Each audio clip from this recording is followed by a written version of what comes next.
Okay, so an inverse function basically means swap x and y. Okay.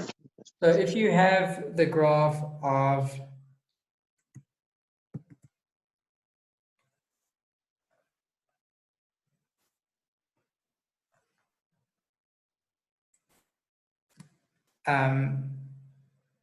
x equals y here, or sorry, y equals x, and you were to swap y and x,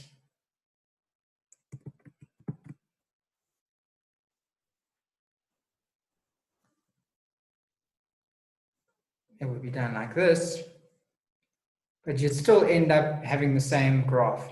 So with an inverse function, you basically are shifting the graph along the, so you reflecting the graph along the y equals x line. So for y equals x, an inverse graph doesn't look any different. So, Okay. so that would be y and x, because x is y. So by swapping x and y, you do nothing. Yeah, it's the same thing. So let's look at an example though, where we have, say they tell you that f of x is equal to x squared. Right, x squared. Okay. So we know that graph normally looks like this. It's a parabola. Yeah. So that would be, that's f of x there. Now when we swap x and y over a parabola, we'll just call this, instead of f of x, we know f of x is actually just means y. So we'll swap them. Mm-hmm. So we'll call this now x. So we'll just swap that, and then it'll be equals y squared.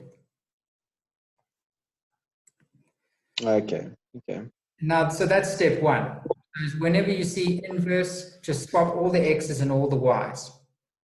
Then what you do is, now you've got, you need to get y by itself. So I'm just going to square root both sides. I'm going to put the y over here on this side because you generally need. So when you square root y squared and you square root x squared, you just get the square root of x.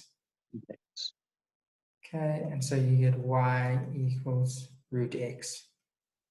Now that is the inverse function. So the inverse of f of x equals x squared is y equals the square root of x. Okay. Now, if you look at this graph, no matter what x is, well, we know that x cannot be a negative number because you cannot get the square root of a negative. So yes. We can rule out all of these values here where x is negative. So let's try put in some values. So the square root of 1. So say x was 1. Well, the square root would be, the y would be 1. The y would be 1, yeah. Yeah. If it was 4, the square root would be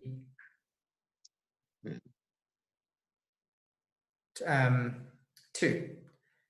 And so if the square root was, which was 9, the square root, so it kind of goes like this. So I'm going to draw the inverse in pink so that we can see. So f of x, purple is the normal graph, and the inverse is in pink. So what we see here is that no matter what x is, y will never be positive. Sorry, y will never be negative. Oh, okay, yeah. Because if this goes all the way to 1,000,000, it'll just still be, y will still be a positive number. And if you take it down to say Yeah. 0.1, it just y is a tiny number.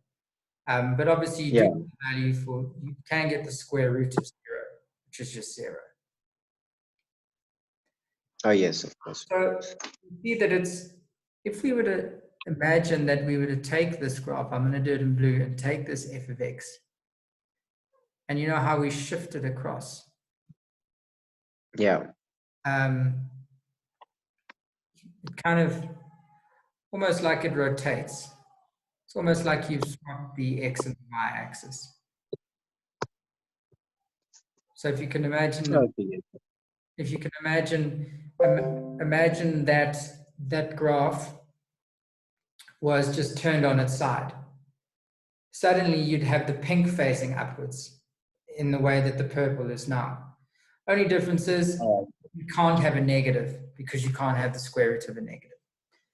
Okay, so that's the inverse function where we are looking at x squared.